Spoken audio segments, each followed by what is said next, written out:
આજે હું આવ્યો છું માધવ ગીર ગૌશાળા રસુલપરાના આંગણે। આપ સૌ જાણો છો કે આજે ગાયના ઘીનું ખૂબ મહત્ત્વ હોય અને એની માટે પણ આપણે જે ગીર ગાય છે અને ગીર ગાય અને એમાંય એમનો જે ઉછેર થતો હોય, ખાસ કરીને ગીરના જંગલોની અંદર આપણે બધાને દ્રષ્ટિગોચર થાય છે કે આ બધા જંગલની અંદર આ ગાયો છે એ ઘાસ ચરતી હોય છે અને એમનું દૂધ દોહન કરીને એમાંથી જે કાયદેસરની જે ઘી બનાવવાની પદ્ધતિ છે એ મુજબ માધવ ગીર ગૌશાળાના ઓનર ભરતભાઈ ડોબરિયા એ પણ ખૂબ સુંદર રીતે આ ઘી બનાવે છે। સમગ્ર ગુજરાતની અંદર અહીંયાથી ઘી મોકલવામાં આવે છે। તો આપણે આજે રવિવાર હોય અને એની મુલાકાતે આવ્યા છીએ ત્યારે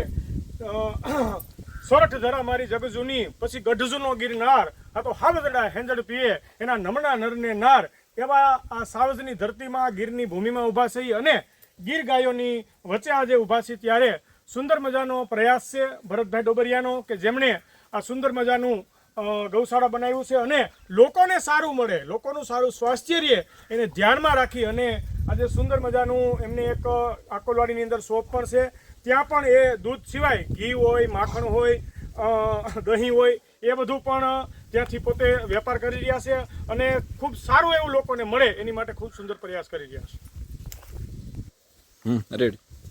નમસ્કાર મિત્રો, ખાડું આવ્યું ખાખરે અને ધણ આવ્યું ગોંદરે,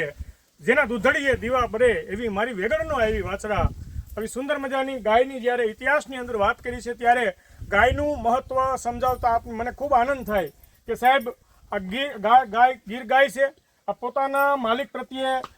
ખૂબ વફાદાર હોય અને પરિશ્રમ એ જ પારસમણી। ભરતભાઈ ડોબરિયા પોતે ખૂબ મહેનત કરી, જાત મહેનત કરી અને આ ગાયો છે એમનો ઉછેર કરે છે, પોતે દોહન કરે છે। સુંદર મજાનું આ વાતાવરણ આજે અહીંયા દ્રષ્ટિગોચર થાય છે ત્યારે અત્યારે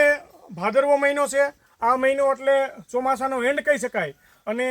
આ જંગલની અંદર ઝીણું સુંદર મજાનું ઘાસ છે એ ગાયો ચરતી હોય અને એ ગાયો ચરે એમાંથી દૂધ આવે અને એમાંથી ઘી આવે, એ ઘીને ઉત્તમ ગણવામાં આવે છે। ત્યારે આ સુંદર મજાનો પ્રયાસ છે એ ભરતભાઈ ડોબરિયા કરી રહ્યા છે અમારી ગૌશાળા રસુલપરામાં છે અને આપ જ્યારે ઈચ્છો ત્યારે ગૌશાળાની મુલાકાત લેવા માટે આપ જરૂર અહીંયા આવી શકો છો। અન્ય અધિકારીઓ પણ, આઈપીએસ અધિકારીઓ પણ આ ગૌશાળાની મુલાકાત લેવા માટે આવતા હોય તો આપને પણ વિનંતી કે આ ગૌશાળાની મુલાકાત લેવા એકવાર જરૂર પધારો। મિત્રો, વૈદિક અનુસાર આ ગાય છે આપણે જે બ્રાહ્મણ દેવતા હોય એ આપને ઘણીવાર કહેતા હોય છે કે ભાઈ પંચામૃત લઈ આવો, તો પંચામૃત છે એ ગાયમાંથી જ હોય છે। એમનું દહીં, એમનું દૂધ, એમનું ઘી, એમનું માખણ આ બધું પંચામૃતમાં આપણે ઉપયોગ કરતા હોઈએ છીએ અને ખાસ કરીને ગાય છે એ આપણી માટે દેવતા ગણાય છે, આપણી માતા છે ગાય। તો આ ગાયનો ઉછેર ખૂબ સુંદર રીતે થઈ રહ્યો છે ત્યારે ઉત્તમ પ્રકારનું ઘી મેળવવા માટે આપણે મળશું ભરતભાઈ ડોબરિયા। એ નંદના ને હડા મરેતી એ હું ગોકુલની ગાવલડી, આ તો નંદના ને હડા મરેતી એ હું ગોકુલની ગાવલડી, મને ખીલેથી છોડવી નહોતી એ હું ગોકુલની ગાવલડી, ખીલેથી છોડી તો ભલે મને છોડી, એ ખીલેથી છોડી એ ભલે મને છોડી, એ મને ખીલેથી છોડવી નહોતી એ હું ગોકુલની ગાવલડી, આ તો નંદના ને હડામાં રહેતી ગોકુલની ગાવલડી, હું તો નંદના ને હડામાં રહેતી એ ગોકુલની ગાવલડી।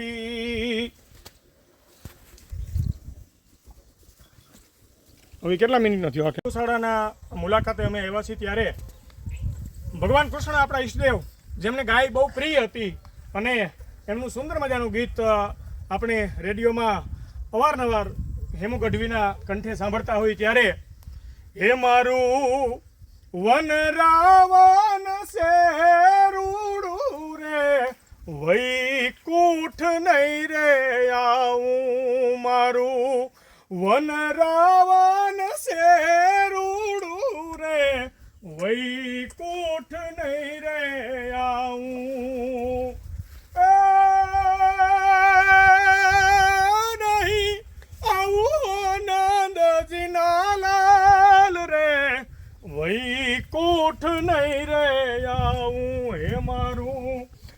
વન રાવણ સે રૂડું રે વૈકુંઠ નહીં રે આવું બેસીને રેવું મારે